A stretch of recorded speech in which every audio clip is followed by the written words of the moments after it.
હવામાનના કારણે ખેડૂતોએ પોતાનો ઊભો પાક બચાવવા વર્ષો જૂની પરંપરા મુજબ જાળીઓ પોતાના ખેતરોમાં ઊભા કરેલા નજરે પડ્યા. ડભોઈ તાલુકાની આસપાસ પક્ષીઓના આગમનના કારણે દૂર દૂર ખેતરોમાં ચરવા જતા પક્ષીઓ ખેડૂતોને નુકસાન પહોંચાડે છે.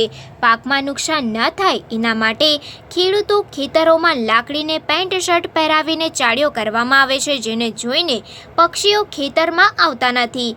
પાકને નુકસાન ન થાય તેના માટે ખેડૂતો દ્વારા પોતાની મોંઘી દાટ મહા મહેનતથી તૈયાર કરેલ ખેતીને બચાવવા માટે તારની વાડ તેમજ ચાળિયા ઊભા કરીને પશુ પક્ષીઓથી બચાવવા માટે ખેડૂતો દ્વારા ખેતરોની આજુબાજુ આવી તકનીકો કરવામાં આવે છે.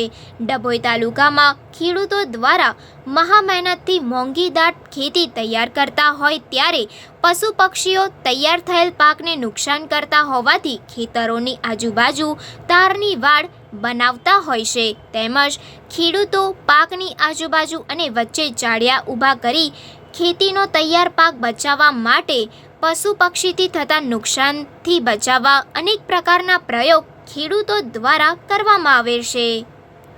Report Sarfaraz Pathan, secular Gujarat news, Dabhoi. સમાચારોની અવનવી અપડેટ્સ માટે જોતા રહો સેક્યુલર ગુજરાત ન્યૂઝ. સાથે સેક્યુલર ગુજરાત ન્યૂઝ ચેનલને લાઇક, શેર અને સબસ્ક્રાઇબ કરો અને બેલ આઇકોન દબાવીને સમાચારોની ઝડપી માહિતી મેળવો.